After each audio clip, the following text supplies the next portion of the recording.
يلا بينا نحضر ماتش الاهلي وطلائع الجيش، والجري بعد الفطار ده صعب جدا. لسه داخلين الملعب كالعاده متاخر، يعني عدى 10 دقائق تقريبا من الشوط الاول. ده شكل جمهور الاهلي الموجود في المدرجات النهارده، عدد معقول بصراحه. جمهور الاهلي عمل لقطه محترمه جدا ورفع بانر لابراهيم شيكا اللي حالته صعبه جدا ومش محتاج مننا غير الدعاء.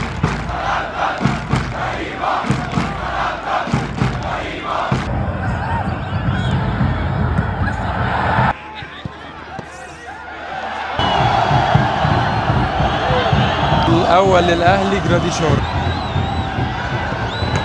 يا نهار ابيض يا شحات، ده انت متعهد عرضات. ضربه جزاء للاهلي ولكن لعيبه الطلائع بتعترض عليها قوي، فشكلها ممكن تتلغي. ترى هيحسب ولا هيلغي؟ لغى ضربه الجزاء. الواحد لما بيشوف ارضيه استاد القاهره النهارده ويفتكر ارضيه الاستاد اللي كان فيه امبارح بيجي له صدمه حضاريه بصراحه. لا ما فيهاش حاجه، يعني انا حاسس ان هي ما فيهاش حاجه. ده رايح يشوف الفار.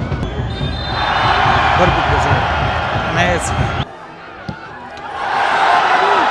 تاني مروان عطيه، ومروان عطيه واضح ان هو حب ضربات الجزاء وبقى كل ماتش ماتشين يجيب جول. خلص الماتش الاهلي 2-0 ويلا بينا على مؤتمر كولر. الرباعي الهجومي النهارده في الماتش جراديشار ووسام وامام وحسين الشحات. بنشوف روتيشن كتير جدا بينهم في الملعب وزياده هجوميه كمان في منطقه الجزاء. هل دي تعليمات؟